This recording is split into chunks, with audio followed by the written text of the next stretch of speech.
Pasaron 35 años del estreno de The Deer Hunter y pude hablar con uno de los camarógrafos involucrados, con Nick McLean, que me contó cómo fue trabajar en este proyecto que casi que nos empezó a presentar a Meryl Streep y que fue el último trabajo que hizo John Cazale antes de morirse, una producción que tuvo 1 millón de problemas, especialmente por la relación que tenían con el director, con Michael Cimino.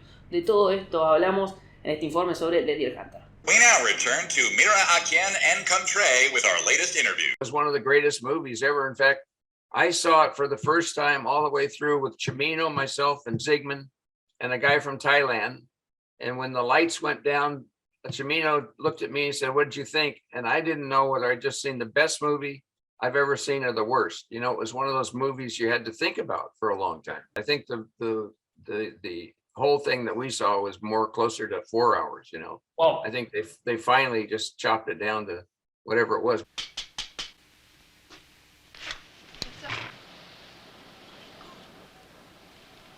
Oh, Michael!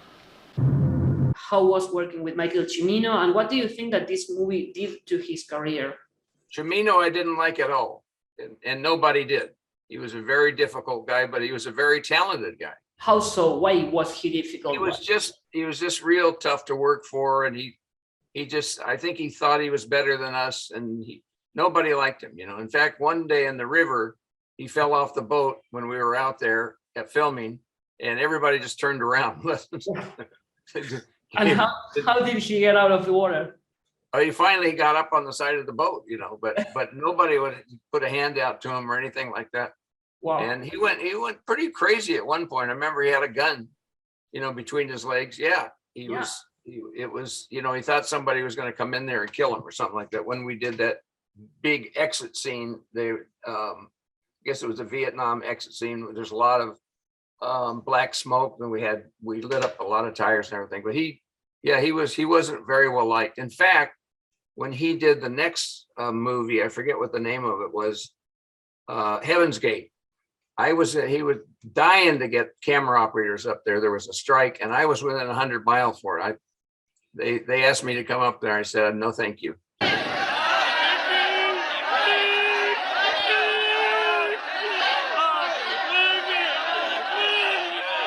You get along with the actors great. You know, the actors loved him, you know. Yeah. So he was tough on the crew, but not on the Niro. Yeah. In fact, on one scene, he told us that we had to be out there at 4 a.m. the next day because we had this one scene that one of those fire flamethrowers didn't work correctly. So we got out there 4 o'clock in the morning. We're all saying, that little bastard, you know, we talking about him, you know. And when the sun came up, he was right there with us. So we heard everything that we were telling about. But yeah, he was, you know, he punished the crew. Gotta learn, Stanley. Every time you come up here, you got your goddamn head up your ass. Maybe he likes the view from up there, huh? He didn't look good. Yeah. Pretty unhealthy. I understand that he knew he was dying, and then Cimino, I think, made it a point that said he's going to be in my film or I'm not going to direct it. So I think Cimino stood up for him.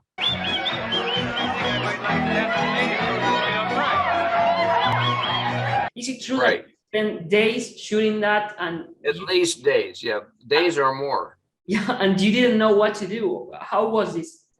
We just did, you know, we kind of went with the music and just enjoyed what was going on. A lot of cameras. Yeah. And I don't think even Cimino knew where it was going to go. We just kind of did what, you know, we knew it was going to be a wedding. And then, you know, we knew afterwards they were going to go out in the street and run around, get drunk and stuff like that. But it's great. You know, that was kind of Cimino at his best. It